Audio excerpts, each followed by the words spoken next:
십니까? 잘 지내셨습니까? 예.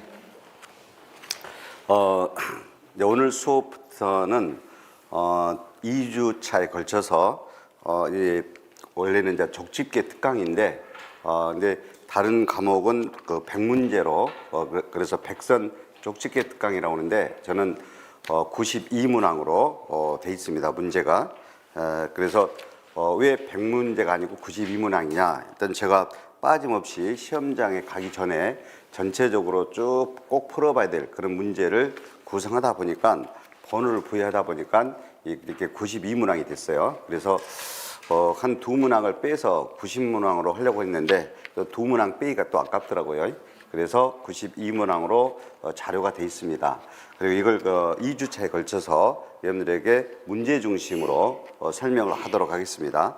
근데 이게 자료가 또 핵심 부분이 정리되어 있어요. 그래서 여러분들이 저하고 같이 이렇게 풀고 또 나름대로 또 여러분들이 그 문제를 풀도록 하기 위해서 핵심 부분이 정리가 되어 있습니다. 그래서 내용이 좀 핵심 부분이 정리되어 있고 관련 문제가 있고 또 정리되어 있고 관련 문제가 있고 이런 식으로 되어 있습니다. 그래서 요 한 권이면 충분히 시험에 대비할 수 있도록 중요한 부분들을 빠짐없이 그리고 겹치지 않게 문제를 또 구성을 했습니다. 그래서 여러분들이 했던 남은 기간이 그렇게 많지는 안 남았지만 요 세법은 요 한 권으로 해서 여러분들이 쭉 준비를 앞으로 해주시면 아마 좋은 결과 있을 거라 봅니다. 저는 16문제를 적중하기 위해서 꼭 시험 보러 가기 전에 한 번 정도는 풀어봐야 될 그런 문제로 구성을 했습니다.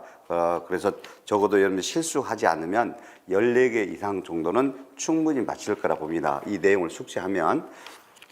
그리고 우리 또 계산 문제가 한두 문항이 출제되는데 또 양도소득세에서 거의 계산 문제가 출제됩니다. 물론 이제 또 두 문제로 취득세에서도 한 문제 내릴 수도 있어요. 그래서 계산 문제까지 대비할 수 있도록 그런 출제 가능성 있는 그런 문제, 계산 문제도 여기에 들어 있습니다. 그리고 이 문항 수가 많기 때문에 제가 이렇게 문제만 상세하게 해설을 해서 하더라도 좀 2주차에 좀 바빠요. 그래서 내용 부분들은 여러분들 이제 오늘 부분들은 이제 미리 공부를 안 해오셨지만 다음 2주차에 할 것들 그런 이제 재산세라든지 종합부동산세 그리고 양도소득세 등 2주차에서 할 내용들은 여러분들이 이제 미리 이제 자료를 받았으니까 공부를 해오시기 바라겠습니다. 자, 그러면 바로 이제 그 수업을 진행하도록 하는데 오늘 1주차에서 아마 재산세 일부 정도까지 하고 그다음에 또 다음 2주차에서 재산세 나머지 부분하고 또 종합부동산세, 양도소득세 이런 식으로 해서 여러분들에게 수업을 하도록 하겠습니다.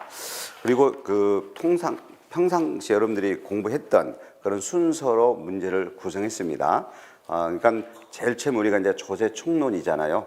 조세총론 그리고 이제 지방세법으로 들어가서 이제 취득세, 등록면허세, 재산세 이렇게 여러분들이 공부했던 그런 순서로 문제가 구성이 되어 있습니다. 그리고 종합부동산세, 이제 양도소득세, 부동산 관련 사업소득 이렇게 배웠던 순서로 구성되어 있고 그리고 그 문제는 이제 우리가 16문제가 나오는데 이걸 92문항으로 이렇게 환산해서 그 출제되는 문항 수 비율로 문제를 구성했습니다. 예를 들면 우리가 조세총론 같은 경우는 두 문항이 출제가 되지만 두 문항 정도 출제되지만 근데 이 조세총론 부분만 잘 정리하더라도 또 한 5-6문제를 맞힐 수 있어요. 그래서 조세총론 부분은 또 11문제로 이렇게 구성되어 있고 그다음에 양도소득세 같은 경우는 문항 수가 많기 때문에 좀 문제 수가 좀 많아요. 여기서도 그렇게 이제 비율에 따라서 여러분들에게 문제를 출제했습니다. 자, 그러면 바로 이제 조세총론부터 보도록 하겠습니다. 조세총론.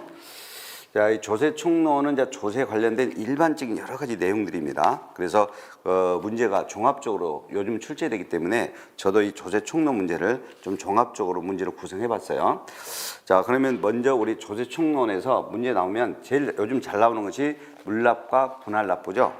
그래서 물납과 분할납부 부분은 항상 출제가 됩니다. 이제 재산세로 물납, 분할납부를 출시할 수도 있고, 그다음에 이제 우리가 종합부동산세는 물납은 할 수는 없지만 또 분할납부가 가능하죠. 그래서 또 종합부동산세 문제 낼 때 이렇게 분할납부에 관련된 또 내용까지 이렇게 출제가 되고 있어요. 그래서 이 물납과 분할납부는 어떤 세목으로도 반드시 출제가 되기 때문에 여러분이 다 알고 있을 거예요. 그래서 간단하게 이론은 확인만 하고 문제 중심으로 할 겁니다. 일단 현재 우리 그 세금이라는 것은 이제 금전으로 내야 되는데, 근데 금전 외의 것으로도 납부를 허용하고 있는 것이 있죠. 우리 이제 국세로서 국가에서 징수하는 세금으로서는 상속세가 물납이 허용되고 있고, 그다음에 지방세로서는 재산세가 물납이 허용되고 있죠. 그건 상속세 물납은 시험에 출제되지는 않고 우리 지방세인 재산세 물납만 우리가 출제가 되고 있습니다. 그래서 이 재산세 도시지역분까지 포함됩니다. 여기서 재산세는 꼭 도시지역분 포함. 여러분들 시험 문제 나올 때 재산세 물납 나올 때 도시지역분 포함 이렇게 써질 겁니다. 가로 안에. 맞습니다. 우리 이제 도시지역의 일정한 도시 안에 있는 일정한 토지 건축물 주택에 대해서는 일반 재산세에다가 더 세금을 더해서 냅니다. 더해서 이렇게 더해서 내는 거를 우리가 도시지역분 재산세라고 그러죠. 그놈까지 포함해서 재산세 납부 세금이 1천만 원 초과해야 되죠. 그러면 납부기 한 10일 전까지 신청을 해야 됩니다. 내가 물납 신청을 해야죠. 물납 신청을 해서 10일 전까지 물납 신청을 해서 허가받아서 물납할 수가 있는데, 오로지 우리가 물납할 수 있는 물건은 재산세는 시군세죠. 그러니까 해당 시군 지자체 관할구역에 소재하고 있는 부동산에 한해서만 물납이 가능하다는 거죠. 그래서 지자체 시군 관할구역에 소재하는 부동산만 물납이 가능하기 때문에 우리가 예를 들어서 공주시에서 물납한다 그러면 공주시 소재 부동산만, 성남시에서 물납한다 그러면 성남시 소재 부동산만, 가평군에서 물납한다 그러면 가평군 내에 소재하는 그런 부동산에 한해서만 꼭 물납이 가능하다는 것. 여기서 이제 우리가 물납에서 주의해야 될 게 있어요. 여러분들 방금 도시지역분까지 포함이 되어서 재산세는 이렇게 물납이 가능하는데 1,000만 원 초과되면 물납이 가능하는데, 우리 이제 재산세 고지서에는 이것까지 함께 고지해서 징수할 수 있습니다. 당연히 우리가 이제 재산세에다는 지방교육세가 따라오죠. 지방교육세가 빈대부터 오죠. 그다음에 이 소방분 지역자원 시설세는 재산세 납기와 같을 때는 재산세 납세 고지서에 나란히 고지할 수도 있다, 이런 규정이 있어요. 그러면 결론은 지방교육세나 소방분 지역자원 시설세는 재산세 고지서에 함께 고지되더라도 이 두 개는 어떠한 경우든 물납은 할 수가 없다는 거 꼭 아셔야 돼요. 그래서 결론은 우리가 재산세는 이렇게 일정한 요건 1,000만 원 초과되면 신청을 해서 해당 시군 관할구역에 소재하는 부동산으로에 한해서만 물납을 할 수가 있다. 그리고 이 지방교육세나 소방분 지역자원시설세는 재산세 고지서랑 같이 고지되더라도 절대 뭐 할 수 없다? 물납할 수 없다라는 것, 그죠? 자, 그다음에 이제 분할납부죠. 분할납부는 이제 나눠서 내는 거죠. 이미 이렇게 아시다시피 원래 조세라는 것은 이렇게 지정된 납부 기한까지 모두 납부를 해야죠. 원래는 납부 기한까지 모두 납부가 돼야 되는데, 근데 이 납부 기한까지 신청이라고 그러죠. 납부 기한까지 신청하여라고 그래요. 이 납부 기한까지 일부 내고 또 납부 기한 지나서 일정 기간이라고 그래요. 이 일정 기간에 나머지 일부를 내는 것을 우리가 분할 납부라고 그러죠. 두 글자로 이제 우리가 통상 분납이라고 그러죠. 그리고 납부 기한까지 일부 내고 납부 기한 지나서 몇 개월 내에 이 일부 내는 거, 납부 기한 지나서 내는 거를 우리가 앞으로 분납 금액이라고 그러죠. 분납 금액. 자, 그러면 이렇게 납부 기한까지 신청하여 이렇게 납부 기한 지나서 일정 기한까지 이렇게 일부라고 그래. 일부를 분할해서 납부할 수 있는 그런 조세를 여러분들에게 물어볼 수 있죠. 그러면 당연히 도시지역분까지 포함하여 도시지역분까지 포함이 되어서 재산세는 250만 원 초과되면 2개월 내, 이것이 2개월이라는 거죠. 2개월 내 분할 납부가 가능하죠. 그리고 종합부동산세는 물납은 허용되지는 않지만, 그러나 무엇은 허용되고 있다? 분할납부. 250만 원 초과할 때 꼭 6개월이라는 것이 중요하죠. 6개월. 자, 그 다음에 양도소득세도 분할납부가 가능하는데 1,000만 원 초과라는 것이 중요해요. 방금 재산세나 종합부동산세는 250만 원 초과돼야 되는데 양도소득세는 꼭 1,000만 원 초과돼야 분할 납부가 가능하다라는 것. 그리고 여기서 양도소득세 분할 납부 1,000만 원 초과 2개월 내 분할 납부가 가능한데 이 양도소득세는 예정신고도 있잖아요. 예정신고. 그래서 예정신고도 가능합니다. 그래서 양도소득세는 예정신고 포함된다. 그러니까 예정신고 때도 당연히 1,000만 원 초과되면 일부 2개월 내 뭐 할 수 있다? 분할 납부할 수 있습니다. 양도소득세 예정신고 때도 분할 납부가 가능하다는 것 됐습니다. 지난 우리 33회 시험에서는 이게 나왔어요. 종합부동산세가 200만 원인 경우에는 6개월 내 일부를 분할 납부할 수 있다. 틀렸죠? 200만 원 갖고는 분할 납부가 안 돼요. 250만 원 초과돼야 되죠. 초과에. 그죠?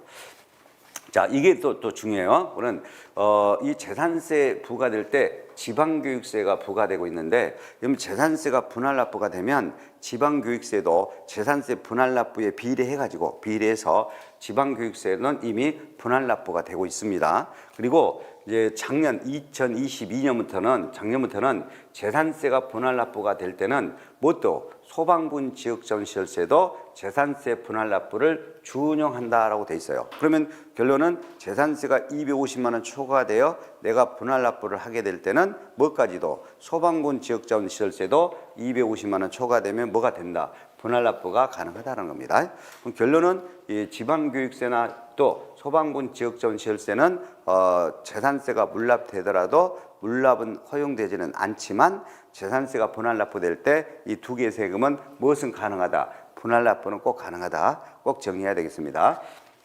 그래서 이 분할 납부에서는 꼭 양도소득세 예정신고 때도 1,000만 원 초과되면 2개월 내 분할 납부 가능하다는 것. 자, 그리고 요 지방교육세나 소방분 지역재원세는 재산세가 분할 납부가 되는 경우에는 이것도 분할 납부가 가능하다. 물납은 안 되더라도. 자, 그러면 정리했으니까 바로 문제를 풀어보도록 하겠습니다. 자, 지방세법상 물납 분할 납부에 관한 설명으로 옳지 않은 것. 자, 지방세법으로 물어봤죠? 그러면 지방세법의 물납이나 분할 납부는 재산세죠, 재산세죠. 그런데 조금 전에 재산세가 분할 납부될 때 뭣도 분할 납부가 가능하다고 그랬어. 소방분 지역전시세 이것도 분할 납부 가능하다고 그랬죠? 자, 그러면 옳지 않은 걸 찾아야 돼요. 자, 1항은 재산세죠. 자, 재산세 납부 세금이 1,000만 원 초과가 핵심이죠. 1,000만 원 초과되면 자, 신청을 받아야 돼요.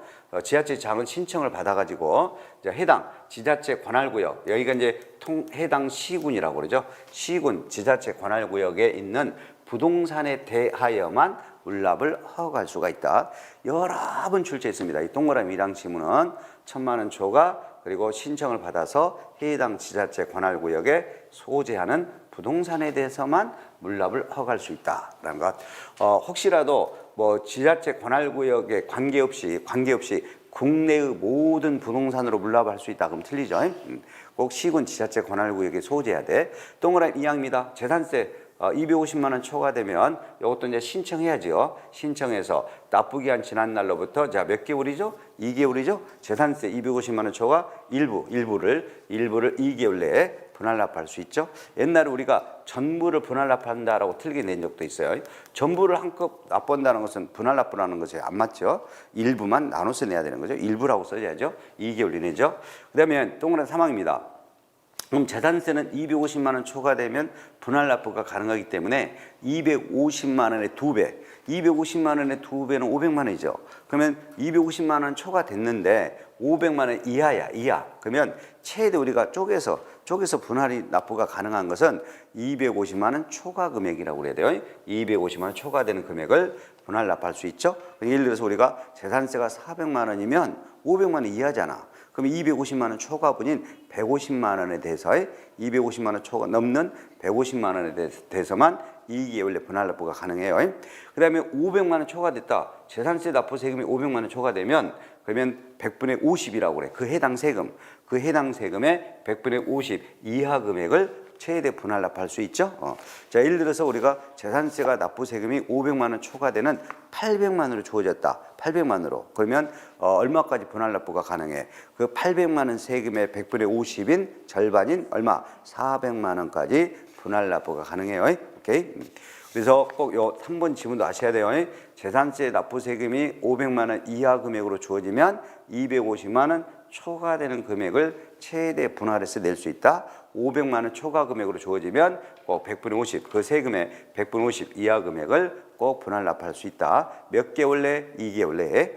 만약에 이게 동그라미 3항을 얘가 종합부동산세로 내도 똑같아요. 종합부동산세도 250만 원 초과되면 분할 납부 되니까 종합부동산세도 500만 원 이하가 되면 250만 원을 뺀 250만 원 초과된 금액에 대해서 그다음에 그 500만 원 초과가 되면 종합부동산세도 해당 세금이 얼마? 100분의 50 절반 세금까지 종합부동산세는 6개월 내에 분할 납부할 수 있어요. 재산세는 2개월 이내, 종합부동산세는 6개월 이내. 정리됐죠? 네. 그래서 3항 지문도 맞습니다. 그다음에 4항 지문 볼게요. 4항 지문은 이제 우리 여러분들이 이제 분할 납부 신청을 하잖아요. 그러면 납부 기한까지 일부 내고 납부 기한 지나서 또 몇 개월 내에 일부 내고 이렇게 납부 기한까지 일부 그다음에 또 납부 기한 지나서 일정 기한까지 또 나머지 일부를 이렇게 내잖아요. 그래서 여러분들이 이제 분할 납부 신청을 하잖아요. 내가 납부 기한까지 얼마 내겠고 납부 기한 지나서 또 나머지 얼마 내겠습니다라고 이렇게 분할 납부 신청을 하잖아요. 그러면 시장 군수 등 이제 분할 납부 신청을 받았어요. 받았으면 그러면 이제 수정 고지서를 발급해야지. 납부 기한까지 내야 될 고지서와 납부 기한 지나서 내야 될 고지서로 구분이라 그래. 구분이란 말 들어가야 돼요. 구분해서 다시 수정 고지가 됩니다. 고지서가 다시 두 개의 고지서로 나눠서 나한테 고지해줘요. 하여튼 시장 군수 구청장 등은 재산세 분할 납부 신청을 받았다 그러면 고지서를 다시 발급해 줘야 돼요. 납부 기한까지 내야 될 고지서, 납부 기한 지나서 내야 될 고지서로 반드시 수정 고지한다. 이 동그라미 4번 지문은 아직 안 나왔어요. 출제될 수 있는 지문이죠. 구분해서 수정 고지가 돼야 된다. 그다음에 동그라미 5번 재산세가 분할 납부가 물납이 되면 물납이라고 돼 있어. 그러면 지방교육세나 소방분 지역전시혈세도 물납이 가능하다고 본다. 5번이 잘못된 거죠. 절대 지방교육세나 소방분 지역전시혈세는 물납할 수가 없습니다. 정답은 5번이 되겠습니다. 자, 다음 내용을 보겠습니다. 자, 이거는 이제 가산세 있죠? 가산세. 여기 가산세 처음 듣는 거 아니죠? 네. 자, 우리 이제 신고 기한까지 신고 의무를 이행하지 아니할 경우에 일정 금액을 해당 세액에다가 가산하게 되죠. 해당 세금에다 가산하게 되죠. 이때 이제 가산세는 신고 의무를 이행하지 아니했을 때는 이러한 가산세, 이를 우리가 이제 신고 불성실이란 말 쓰기도 하고 또는 신고 관련이란 말 쓰기도 합니다. 옛날에는 신고 불성실 가산세라고 이렇게 됐는데 지금은 그냥 이렇게 각자 무신고대 가산세, 과소신고 가산세 이런 식으로 가산세가 주어져 있어요. 그래서 이 신고 관련 가산세란 말 요즘은 씁니다. 신고 불성실 가산세란 말 써도 돼요. 이때 이제 신고 관련된 가산세는 특히 이게 잘 내요. 무신고를 잘 냅니다. 무신고. 신고 기한까지 신고서를 제출하지 않았다. 그럼 100분의 20, 그죠? 100분의 20. 혹시라도 사기나 부정한 행위로 그러면 100분의 40이란 말, 그죠? 사기나 부정한 행위로 과소신고도 100분의 40. 사기나 부정한 행위로 신고되지 않았을 때도 100분의 40. 과소신고분은 100분의 10. 무신고분은 100분의 20. 일반적인 무신고는. 그리고 이 사기나 부정한 행위를 부당하게라고도 합니다. 부당하게라고 해도 돼요. 그럼 부당하게 과소신고, 부당하게 무신고. 이렇게 부당하게 상이나 부정한 행위, 부당하게 무신고, 부당하게 과소신고. 그러면 이것도 100분의 40이 되는 겁니다. 그래서 여기 신고 관련 가산세고 작년에 출제되긴 했습니다. 양도소득세를 신고서 제출하지 않았다. 부정한 행위는 아니다. 부정한 행위는 아니고 신고서 제출을 안 했을 때 납부 세금의 100분의 20 가산세를 부과한다. 맞는 설명이 됐습니다. 오케이. 자, 그다음에 이제 납부가 지연됐을 때, 납부되지 않았을 때 이제 납부 지연이라고 그러죠. 납부 지연. 이제 납부 지연 가산세가 있죠. 근데 이 국세에서 납부 지연 가산세는 세 군데가 있죠. 국세에서 납부 지연 가산세는 자, 법률에서 정한이죠. 자, 법에서 정한 법정이라고 그러죠. 법정 납부 기한까지 법률에서 정한 그 납부 기한까지 납부를 안 했을 때죠. 납부를 안 했을 때, 자, 이란 납부 지연 가산세가 있죠. 언제까지? 고지된 날까지 요 납부 지연 가산세. 이게 이제 동그라미 1항이죠. 1일 2잘 10만 분의 22로 해가지고, 그죠? 이게 동그라미 1항 납부지연 가산세를 계산하죠. 1일 이자율 10만 원 21호요. 그다음에 이제 고지를 하게 되면 고지서 납부 기한이 있죠. 그럼 이제 고지서 납부 기한 이날까지 이날짜 고지서 납부 기한까지 납부되지 않았을 때 자 100분의 3에 대한 납부지연 가산세가 있죠. 납세 고지서의 납부 기한까지 납부되지 않았을 때 100분의 3. 고지일로부터 고지서 납부 기한까지는 가산세 적용 안 합니다. 가산세 적용 안 해요. 자, 고지서 납부 기한 납부되지 않았을 때 동그라미 2번 납부지연 가산세인데 이게 이제 100분의 3이죠. 100분의 3. 그다음에 이제 고지서 납부 기한 다음 날에서 낼 때까지 한참 있다가 냅니다. 한참 있다가. 그럼 한참 있다 내면 요 납부된 날 이 기간에 대해서도 납부지연 가산세를 계산하죠. 이 기간에 대해서도 납부지연 가산세가 동그라미 사망이죠. 동그라미 사망. 그럼 납부지연 가산세, 국세의 납부지연 가산세는 세 군데 있네. 법정 납부 기한까지 납부하지 아니할 경우에 요 동그라미 1항의 납부지연 가산세. 그다음에 이제 고지된 날까지. 그다음에 고지일로부터 고지서 납부 기한까지는 가산세를 적용 안 하죠. 그다음에 이제 고지서 납부 기한 그 날짜에 납부되지 않으면 무조건 100분의 3이죠. 그리고 납세 고지서의 다음 날에서 납부할 때까지 이 부분도 또 납부지연 가산세를 적용하죠. 여기도 이제 국세 같은 경우는 1일 이자율로 적용하는 거죠. 근데 중요한 것은 이게 더 중요해요. 이 동그란 사망입니다. 납세 고지서의 납부 기한 다음 날에서 납부할 때까지 이 기간 이 동그란 사망이에요. 이 기간이 5년이 초과돼 버리면 5년간만 계산한다 이거예요. 이 기간이 5년 초과되면 몇 년으로 한다? 5년. 이 5년 아셔야 돼요. 5년 초과되면 5년간으로만 계산한다. 그다음에 하나 더. 국세입니다. 국세는 해당 고지된 세금이 얼마 미만이면 150만 원 미만이면 동그라미 1항과 동그라미 3항 요 1일 이자율로 계산하는 거. 1일 이자율로 계산한다는 것은 요거는 적용하지 아니한다요. 적용 배제. 얼마 미만이면 계산해서 배제한다? 150만 원 미만. 국세는 지방세는 얘가 30만 원 미만으로 가야 돼요. 지방세는 30만 원 미만으로 가야 되지만 국세는 150만 원 미만이죠. 근데 지방세보다는 국세 쪽으로 되죠. 지방세는 30만 원 미만이면 계산하지 아니한다죠. 그다음에 이제 그 지방세는 5년을 지방세는 60개월이라고 그러죠. 지방세는 60개월. 지방세는 60개월을 초과할 수 없다. 지방세는 60개월 초과할 수 없다. 국세는 5년간이고 지방세는 60개월 초과할 수 없다. 이런 거예요. 150만 원 미만이면 적용하지 아니한다. 지방세는 30만 원 미만이면 적용하지 아니한다는 거죠. 자, 그러면 이제 납부지연 가산세에 대해서 어느 정도 설명을 했습니다. 꼭 알아야 될 것은 두 가지 아셔야 돼요. 꼭 국세 쪽에서 납세 고지서 납부 기한 다음 날에서 납부일까지 기간이 5년이 초과됐을 때는 5년간으로 한다. 150만 원 미만이면 적용하지 아니한다. 두 가지는 알고 가야 됩니다. 자, 그러면 이제 문제를 풀어보죠. 자, 국세 가산세에 대한 설명으로 옳은 것은 모두 몇 개냐라는 거죠. 국세 가산세, 국세라고 돼 있어요. 국세라고. 그러면 국세에 나오면 무조건 머릿속에 양도소득세를 생각하시면 돼요. 양도소득세를 생각하시면 돼요. 대표적으로 우리가 국세에서는 양도소득세로 출제되죠. 자, 그럼 기억입니다. 국세 가산세는 해당이요. 해당 신고 의무, 납부 의무, 해당 신고나 납부 의무가 규정된 해당 국세 세액목으로 하며 그랬어.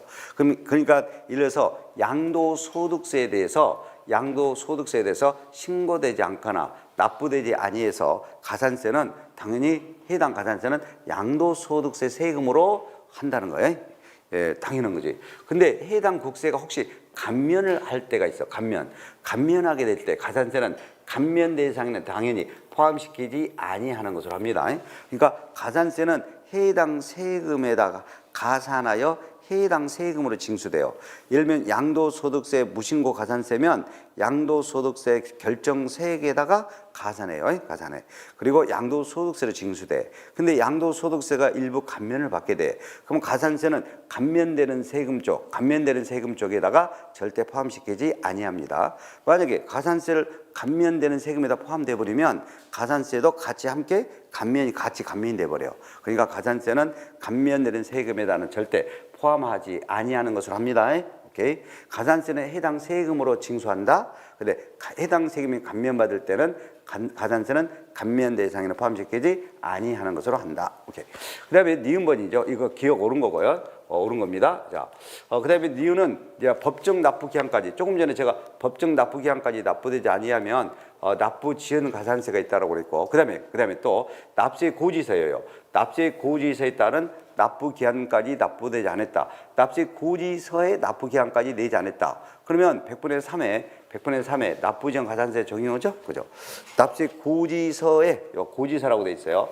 고지서에 기재된 납부 기한까지 납부되지 아니하면 100분의 3이 오늘까지가 납세 고지서의 납부 기한이에요. 오늘까지 지정된 날짜야. 오늘 날짜에 납부되지 않으면 무조건 100분의 3이 많아져요. 100분의 3. 이걸 납부 지연 가산세. 지방세는 이 납세 고지서에 납부되지 않았을 납세 고지서에 납부 기한 날짜에 납부되지 않아서 100분의 3을 지방세는 일반 가산금이라고 그래요. 지방세는 일반 가산금이라고 그러고 국세는 그냥 가산세라고 그래요. 납부 지연 가산세라고 그래요. 국세는 납부 지연 가산세라는 명칭으로 사용하고 지방세는 일반 가산금이라는 용어를 사용합니다. 하여튼 납세 고지서에 고지서란 말이 꼭 들어가야 돼. 고지서에 따른 납부 기한 날짜까지 납부되지 아니할 때 100분의 3에 납부 지연 가산세를 적용한다. 납부 지연 가산세라고 한다. 지방세는 이걸 100분의 3을 일반 가산금이라 한다. 차이가 좀 있어요. 그다음에 국세. 자, 요 납세 고지서 또 나왔네. 납세 고지서에 따른 납부 기한의 다음 날에서 납세 고지서 납부 기한 다음 날에서 실제 납부할 때까지 기간이 5년 초과되면 몇 년간으로 한다? 5년간으로. 5년간. 그러면 니은도 맞고 디귿도 맞아요. 세 개 다 맞았어요. 자, 그다음에 넘어갑니다. 리을이죠. 리을. 국세죠. 자, 고지서별 또는 세금별로. 자, 세금 고지서별로 또는 일일이 세금별로 따져서 얼마 미만, 150만 원 미만이면 국세요. 납부 지연 가산세를 적용하지 아니한다. 맞네. 150만 원 미만이면 지방세는 30만 원 미만이면 그래야 되고 국세는 150만 원 미만이면 그래야 되죠. 그다음에 미음번은 양도소득세를 사기나 부정한 행위로 과소신고. 자, 과소신고됐다는 거네. 부정한 행위로 무조건요. 100분의 40이란 말 들어가야 돼요. 사기나 부정한 행위로 또는 부당하게 그러면 100분의 40에 상당하는 금액으로 하죠. 가산세. 그죠? 그래서 미음도 맞습니다. 그래서 5개 모두 맞아요. 5개 모두 맞습니다. 정답은 5번이 되겠어요. 5번. 자, 충분히 설명했으니까 이 정도로 아시면 돼요. 출제되더라도 국세 쪽으로 출제되고 양도소득세 쪽으로 출제됩니다. 그리고 만약에 또 지방세로 출제되면 무조건요 취득세로 됩니다. 지방세로 나면 취득세로 되고 취득세로 될 때 무조건 신고에 대한 가산세만 물어봐. 취득세로 될 때 취득세 무신고 가산세 100분의 20, 취득세 과소신고 가산세 100분의 10, 오케이? 취득세 사기나 부정한 행위로 무신고나 과소신고 100분의 40. 취득세로 물어보면 뭐만 물어본다? 신고에 관련된 가산세만 물어봐요. 다른 안 해도 돼요. 그리고 전체적으로 물어볼 때 국세 쪽으로 물어볼 수가 있어요. 국세 쪽으로 잘 정리하면 되겠습니다. 자, 다음 내용입니다. 자, 이 4번 항은 납세 의무와 관련된 건데 이거 납세 의무를 제대로 설명을 하면 이거 한 4, 50분 걸려. 뭐 이렇게 그리 할 수 없어. 여러분들 처음 오는 거 아니에요. 문제 중심으로 간다고 그래서 자, 납세 의무 성립이라는 것은 법률에서 정한 요건, 과세되는 요건이 충족된 거죠. 그래서 세금이 부과될 수 있는 상태, 부과 가능하다 이거예요. 부과 가능 시기라고 그래요. 부과 가능한 때 또는 부과 가능 시기, 이걸 우리가 납세 의무 성립이라고 그러죠. 요건이 충족되어 세금이 부과가 가능한 때. 이러면 우리가 취득세 같은 경우는 언제 부과 가능해? 취득하는 때. 취득세는 취득하는 때. 그때 요건이 되는 거지. 재산세나 종합부동산세는 언제 부과 가능하죠? 매년 6월 1일 날짜인 과세 기준일이 되어야 재산세 부과 가능해요. 재산세 언제 부과 가능하다? 재산세의 과세 기준일인 매년 6월 1일. 종합부동산세도 언제 부과 가능하다? 그죠? 종합부동산세 과세 기준일인 매년 6월 1일이 돼야 부과 가능하죠? 그죠? 이렇게 부과 가능한 시기, 즉 법률에서 정한 요건이 충족된 때, 이걸 우리는 뭐라고 한다? 납세 의무 성립이라고 그러죠. 납세 의무 성립. 예를 들면 여러분들 수시 부과되는 재산세 등은 그 수시 부과 사유가 발생한 때 그러잖아요. 그죠? 이게 납세의무 성립이죠, 그죠? 자, 그다음에 우리 이제 납세의무 확정. 오히려 요즘은 납세의무 확정으로 거의 출제가 되죠. 납세의무 확정으로. 나중에 여러분들 꼭 이거 다시 한번 할 때 이거 다 정리해야 돼요. 그다음에 납세의무 확정. 확정은 이제 우리 너무 많이 가버렸네. 납세의무 확정이라는 것은 구체적인 과세 표준 및 세액의 결정이죠. 이렇게 납세의무 확정이란 말. 자, 조금 전에 성립이란 말은 법률에서 정한 과세 요건이 충족되어 세금이 부과될 수 있는 상태를 말하는 거고, 납세의무 확정은 구체적이란 말이 꼭 들어가야 돼. 구체적으로 과세 표준과 세금을 결정하는 거지. 구체적으로 세액 결정이요. 그러면 구체적으로 세금을 결정하는 형태는 세 가지 형태 있어. 납세의무자가 신고에 의해서, 납세의무자가 이렇게 과세 표준입니다. 이거 과세 표준 신고서를 제출해서 신고에 의해서 이렇게 신고서 제출. 이거 우리가 이제 신고라고 그래. 그러면 신고에 의해서 세금이 확정되는 것이 있죠. 국세로서 대표적으로 양도소득세잖아. 양도소득세는 예정 신고만으로도 확정돼. 양도소득세는. 근데 종합부동산세는 원칙으로 누가 결정하지? 정부에서 세금을 결정해줘요. 정부에서 결정해서 나한테 고지됩니다. 과세관청, 정부에서 세금 결정해서 나한테 고지되죠. 다만 종합부동산세는 신고납부할 수가 있죠. 그럼 신고납부하게 되면 뭐한다? 신고하는 때 확정되죠. 종합부동산세는 원칙은 누가 결정해요? 세금을 누가 확정시킨다? 구체적으로 과세 표준하고 세금을 누가 결정한다? 정부에서 결정하는 거예요. 과세관청 정부에서. 종합부동산세는 납세지 관한 세무서장 정부에서 결정하는 거예요. 정부에서 결정해서 나한테 고지되는 거잖아. 근데 고지되더라도 종합부동산세는 뭐가 가능해?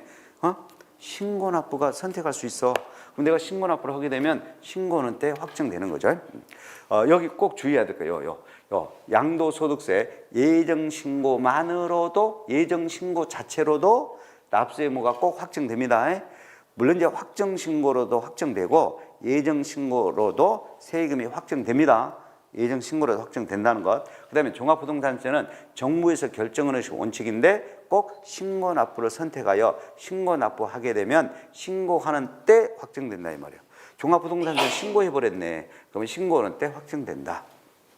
자동 확정도 있는데 시험에 안 나오니까 여기서 다루지 않았습니다. 자, 그 다음에 이제 지방세도 납세의무자가 신고에 의해서, 신고란 말, 이렇게 납세의무자가 신고에 의해서 확정되는 것, 무조건 취득세 등록면허세죠. 취득세 등록면허세는 신고로 인해서 확정돼. 세금 신고에 의해서 확정된다 이거지. 근데 재산세는 신고로 확정되는 것이 아니지. 지자체에서 결정하잖아요. 시장구청적인 결정에서 확정해서 고지되는 거죠. 고지되는 거죠. 꼭 지자체의 결정에 의해서 확정되는 것, 재산세입니다. 무조건 재산세로 나와요. 재산세는. 그럼 이렇게 나와버려. 원칙적으로 과세관청의 결정에 의해서 납세의무가 확정되는 세금 중에서 국세는 그러면 종합부동산세, 지방세는 그러면 재산세 이렇게. 오케이. 그다음에 신고에 의해서, 납세의무자의 신고에 의해서 납세의무가 확정되는 세금 나오면 국세는 양도소득세, 예정신고로도 확정, 그 다음에 지방세로는 취득세나 등록면허세가 이렇게 신고해서 확정되는 거다. 자, 그 다음에 이제 납세의무 소멸이 있죠. 소멸. 납부의무 소멸. 또는 납세의무 소멸이라고 그러죠.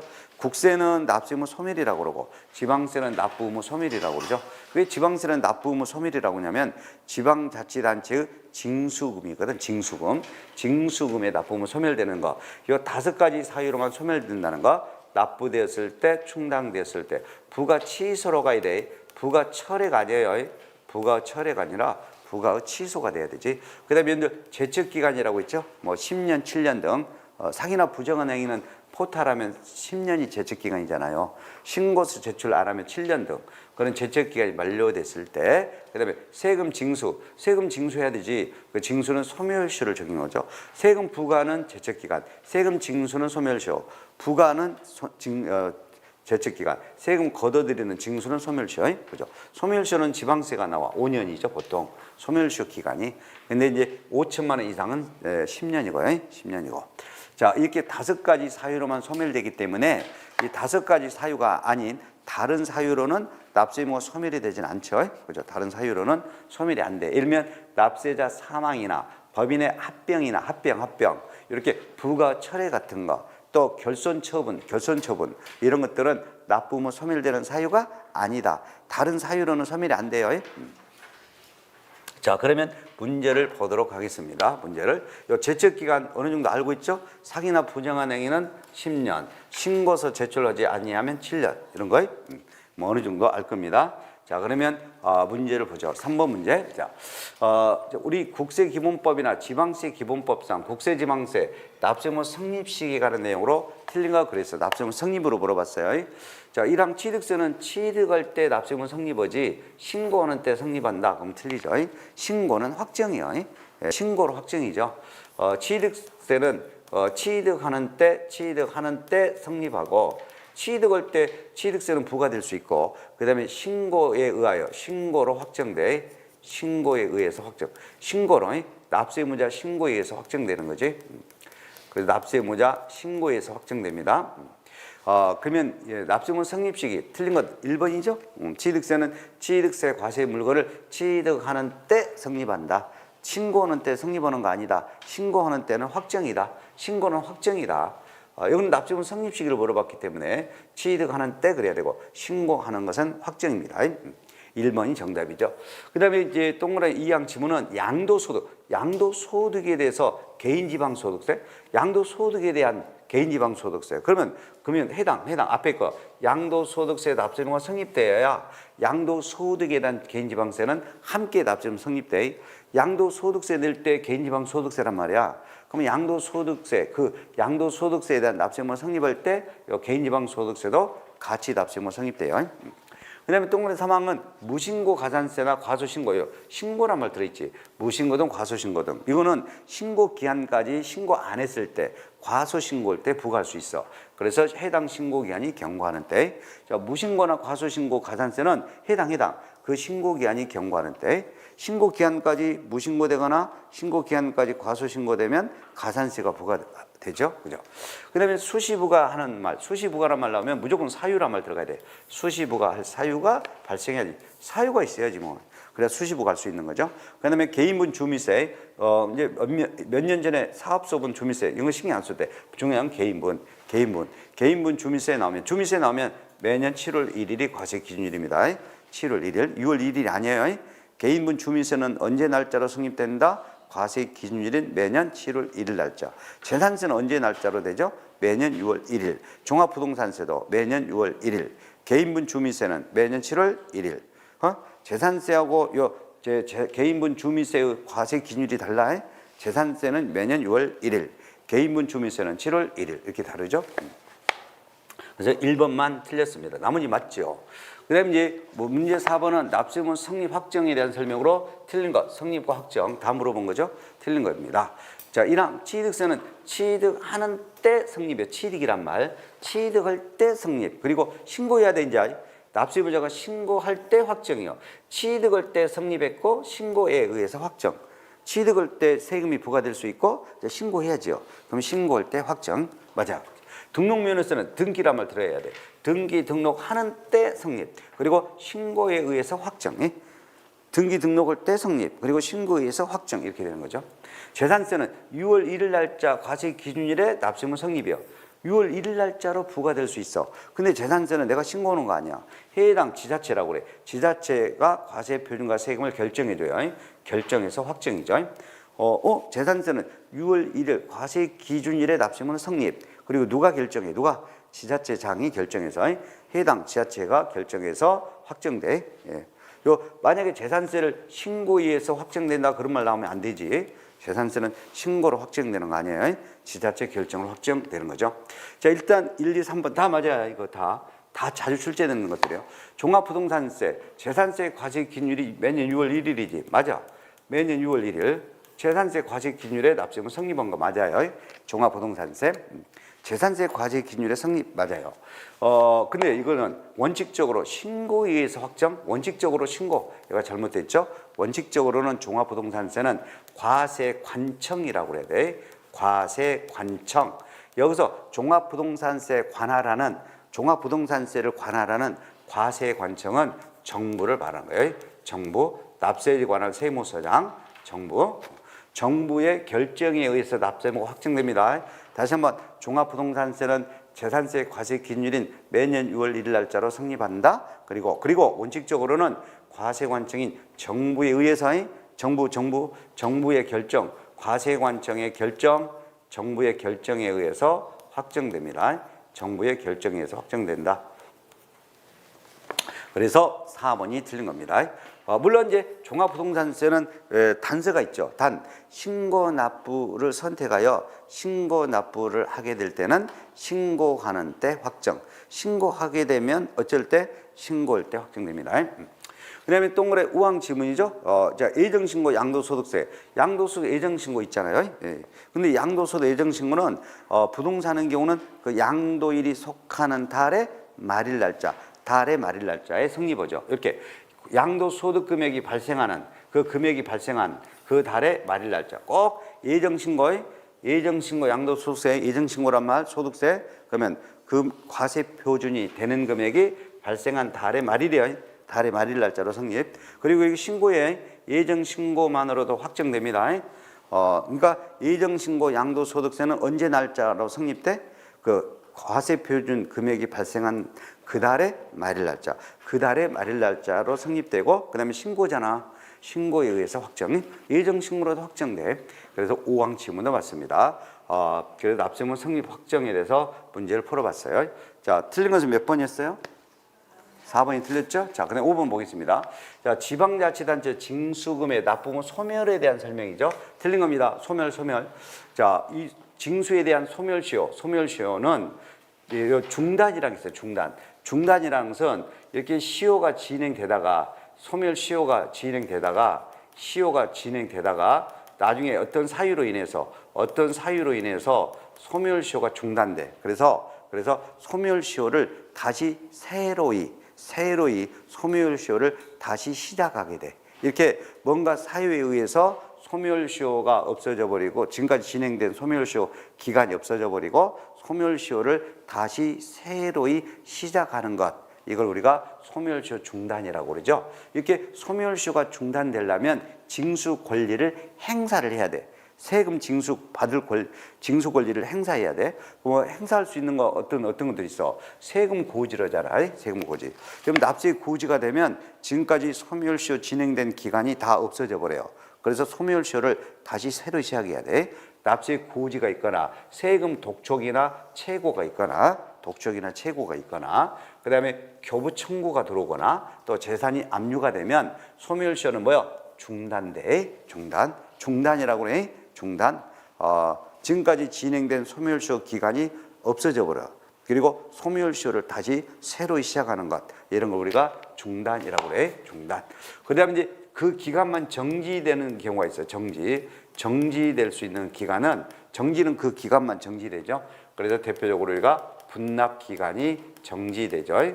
분납 기간이라든지 세금 징수를 유예시켜주는 그 기간, 징수 유예 기간 등은 정지라고 그래. 소멸시효 정지됐다라고 그래. 소멸시효가 정지됐다라고 그래.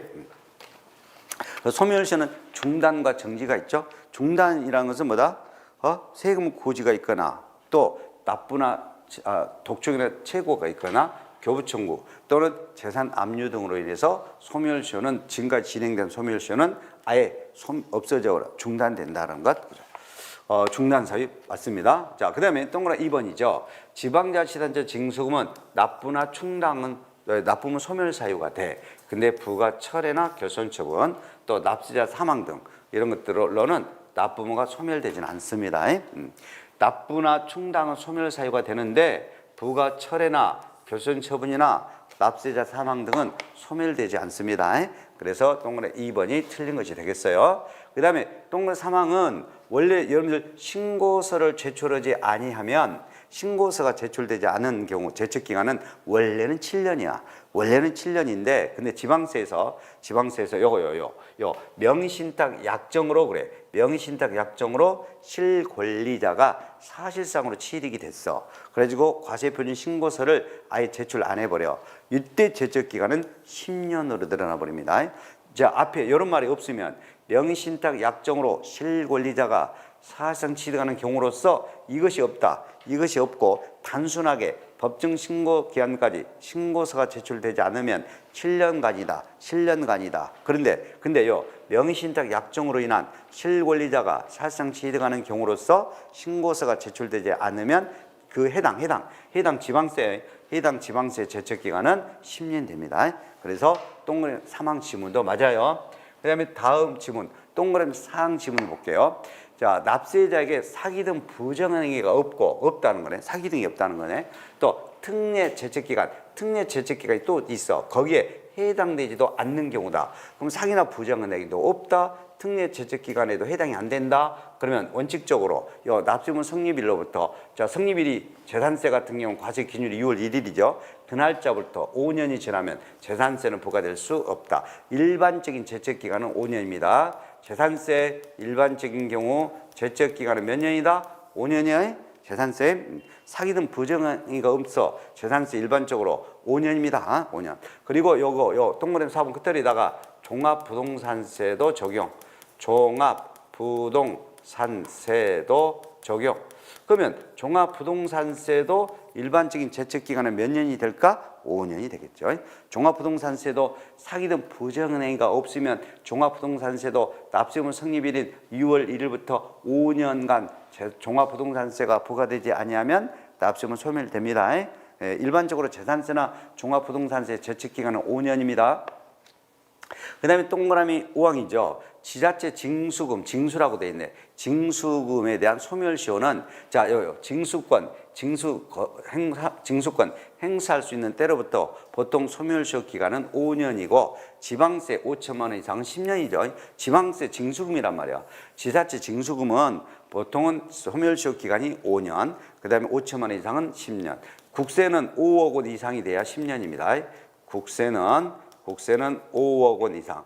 국세는 5억 원 이상이 10년이 되겠습니다. 5억 원 이상이 10년이 돼요. 10년이다.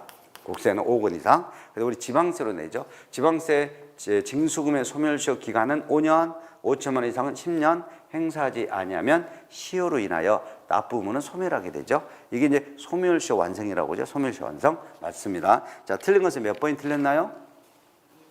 동그라미 2번이 틀린 거죠? 2번이. 자, 그 다음에 우리 이제 5번, 내용은 담보채권하고 일반 채권하고 우선관계인데, 자, 이거 결론부터 간단히 보면, 여기서 법정기일이 나오잖아요. 이 법정기일은 신고되는 세금은 신고기일을 말하는 거고, 고지되는 세금은 고지서 발송일이죠. 발송일. 그러면 우리가 신고기일이나 또는 고지서 발송일 전에 저당권이나 전세권 등 담보채권이 있으면 그 담보채권이 세금보다 우선한다 그랬죠? 담보채권이 법정기일 전, 세금 신고되기 전, 고지서가 발송되기 전에 저당권, 전세권이 먼저 설정했다면 그럼 당연히 먼저 설정한 담보채권이 나중에 신고되는 세금보다 우선해야 되는 거 아니야? 신고되기 전에 법정기일이 신고일이라니까 고지서 발송일이라니까 그러면 고지서가 발송되기 전 세금 신고되기 전에 저당권 전세권이 먼저 설정했다. 그럼 먼저 설정한 담보채권이 나중에 신고되는 세금보다 담보채권이 우선한다 이거지. 그러나 다만 있지. 다만 이제 당해세란 말 들어봤죠. 당해재산에 대하여 부과되는 세금. 당해재산에 대해서 부과되는 세금으로는 뭐 국세로서는 종합부동산세, 그럼 담보로 제공됐어 주택이 저당권이 설정해놨어. 그래도 그 저당권이 설정된 그 주택에 대해서 종합부동산세가 과세되기도 하고 재산세가 과세되기도 하죠. 그래서 이렇게 담보로 제공하여 저당권이나 전세권이 설정된 재산이라도 그 재산에 대해서는 재산세나 종합부동산세, 소방분 지역장시열세 이런 것들이 이제 당해 재산에 부과되는 국세지방세죠. 그럼 이걸 우리가 세 글자로 당해세라고 그래. 당해세.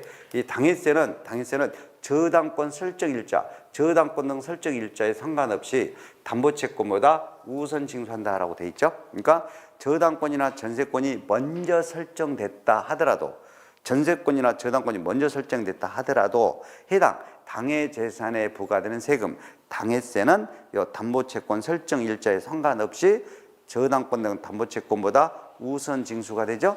그러면 담보채권보다 무조건 우선 징수되는 당해 재산에 부과된 세금, 이걸 여러분들이 암기하고 있어야 되죠. 종합부동산세, 국세로서는. 물론 이제 상속세, 증여세도 해당되는데 우리는 종합부동산세로 내죠, 시험은. 그 다음에 재산세나 소방분 지역자금 시설세, 또 재산세에 부과되는 지방교육세. 이게 이제 우리가 당해세죠. 당해세는 무조건 무엇보다 우선해서 징수된다. 무엇보다 우선해서 징수된다. 담보채권보다 당해세가 우선해서 징수된다. 저당권, 전세권이 먼저 돼 있어도 당해세가 담보채권보다 우선한다. 당해세, 재산세, 종합부동산세 등 당해세.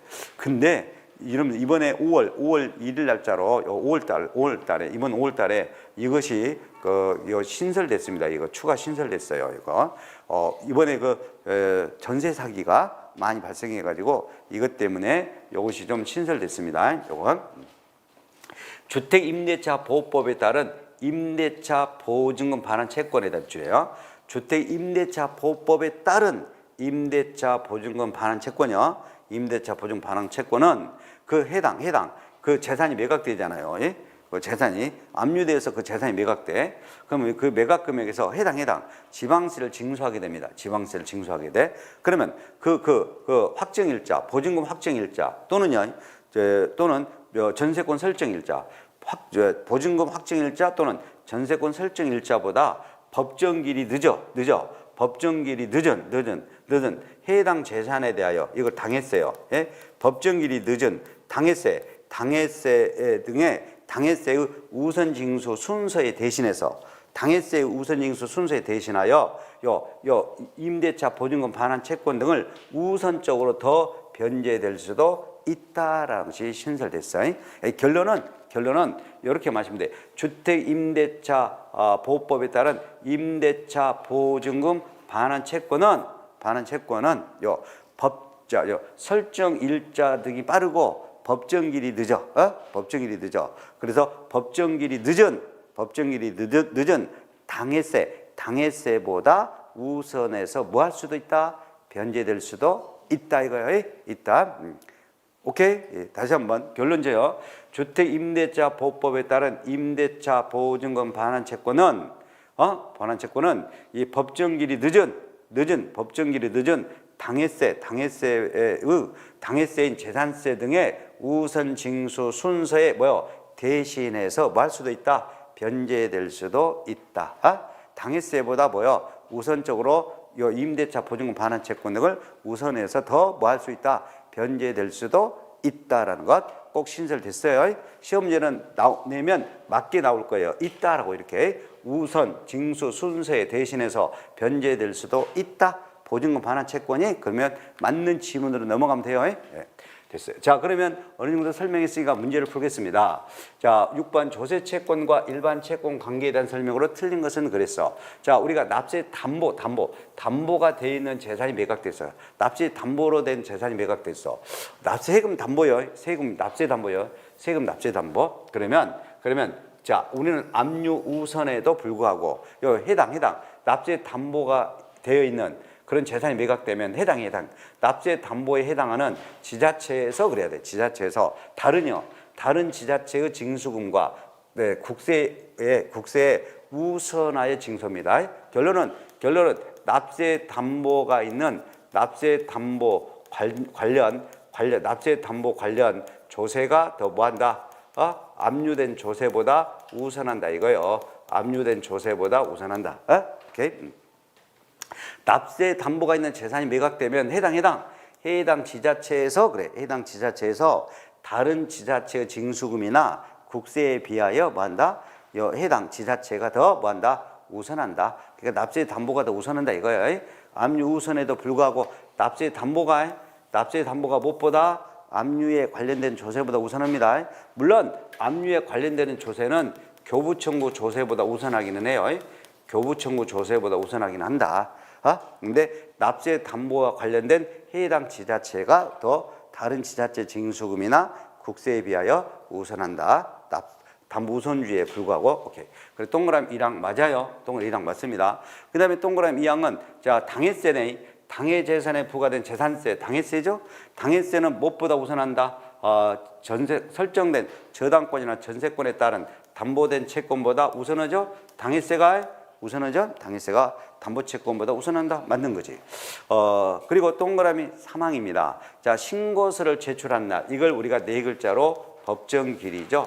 자, 세금 신고서 제출한 날이 우리가 법정기일이 됩니다. 법정기일이 돼요. 그러면 법정기일 전에 전세권이 먼저 설정했네. 가지고 그 재산이 매각돼. 전세권이 먼저 설정된 재산이 매각돼. 그러면 당해 양도소득세를 징수할 때는 양도소득세는 전세권 등 담보채권에 비하여 우선하지 아니한다. 맞죠? 왜? 양도소득세가 더 우선하지 못한다. 왜? 양도소득세 신고서 제출하기 전에 뭐가 먼저 설정했다? 전세권이 먼저 설정했다. 양도소득세는 당해세가 아니에요. 그러니까 먼저 설정한 신고서 제출하기 전에 먼저 설정한 전세권을 우선적으로 징수해야 돼. 양도소득세보다. 그러니까 양도소득세는 그 담보채권에 비하여 우선하지 아니한다. 맞죠? 왜? 담보채권이 먼저 전세권이 먼저 설정했어요. 먼저 설정했다.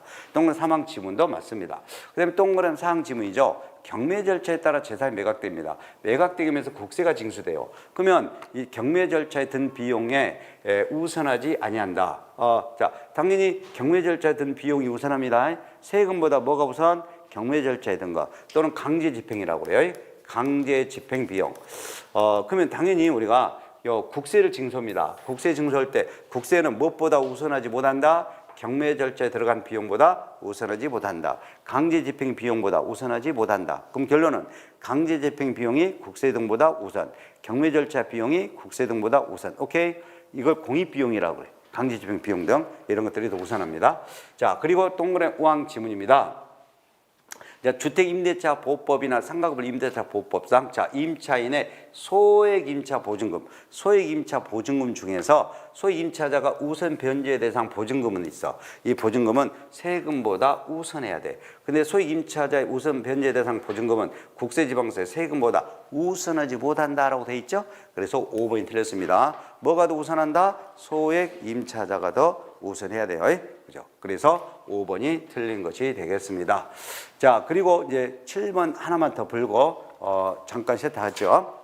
자, 7번입니다. 자, 7번은 이의신청이나 심판 청구에 관한 설명으로 틀리는 것. 지금 다 알고 있죠? 어느 정도 내용 알고 있으니까 바로 이건 풀겠습니다. 자, 여러분들 범칙 사건이 네 글자 통고 처분이나 또 요 벌금이나 과태료 등 지방세 기본법 등의 이런 과태료 등 이런 거 벌금 같은 거 이런 것들은 이의신청이나 심판 청구를 할 수가 없다. 맞죠? 과태료 부과 등이라든지 통고 처분 등은 불복 청구 대상에 포함되지 아니한다요. 아니한다. 맞아요. 그다음에 동그라미 2번. 여러분들 심판 청구를 제기하려면 처음 내가 심판 청구로 바로 제기할 수 있어. 90일 이내 해야 되죠? 안 날로부터 며칠 이내? 90일 이내. 통지받은 날로부터 90일 이내. 그러면 심판 청구 제기할 때는 안 날로부터 90일 이내. 처음 제기할 때는. 근데 뭔가 통지를 받아가지고 제기할 때는 통지받은 날로부터 며칠 이내? 90일 이내 한다란 말이 난 무조건 맞아요. 자, 그 다음에 동그란 3항입니다. 자, 여러분들 그 불복 청구인은 지방세 기본법상 심판 청구라든지 감사원의 심사 청구를 거치지 아니하고 처음부터 바로 행정소송은 제기할 수 있다가 틀리네. 없습니다. 바로 행정소송 제기할 수 없어요. 행정소송 제기하려면 여러분들 심판 청구를 거쳐야 돼요. 심판 청구를 거쳐야 행정소송 제기할 수 있어요. 또는 감사원법의 심사 청구를 거쳐야 됩니다. 둘 중 하나 거쳐야 돼요. 심판 청구나 감사원장의 심사 청구 둘 중 하나 거쳐야만 행정 제기할 수 있다. 이거 거치지 않고 바로 행정소송 제기할 수 없습니다. 정답은 3번이 틀린 것이죠. 그 다음에 동그라미 4항 지문이죠. 자, 우리 세금에 대한 거예요. 지방세 기본법이든 지방세 관계법이든 하여튼 간에 우리가 세금에 대해서 이의신청을 해야 되거나 심판 청구의 대상이 되는 그런 처분에 관한 사항에 대해서는 절대 행정심판법을 적용하지 아니한다에 대해 비추래. 우리가 이제 여러분들이 세금에 대해서 위법 부당한 처분을 받았다 그러면 이의신청이나 심판 청구로 제기해야 되지 이렇게 행정심판법에 따른 행정심판법을 적용하는 거 아니에요. 행정심판법을 적용하지 아니한다. 맞아요.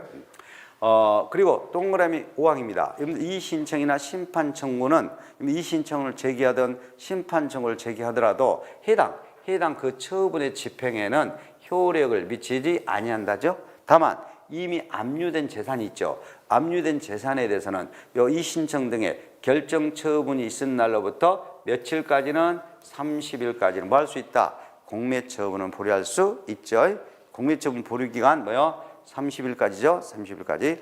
여기다가 이제 우리 요 세 가지만 좀 정리하고 불복 청구는 넘어가도 돼요. 하여튼 우리는 이 불복 청구에서 이 신청을 거쳐서 이 신청을 먼저 제기한 다음에 심판 청구를 제기할 수도 있고 이 신청을 거치지 아니하고도 이 신청 거치지 않고도 바로 심판 청구 제기할 수 있어요.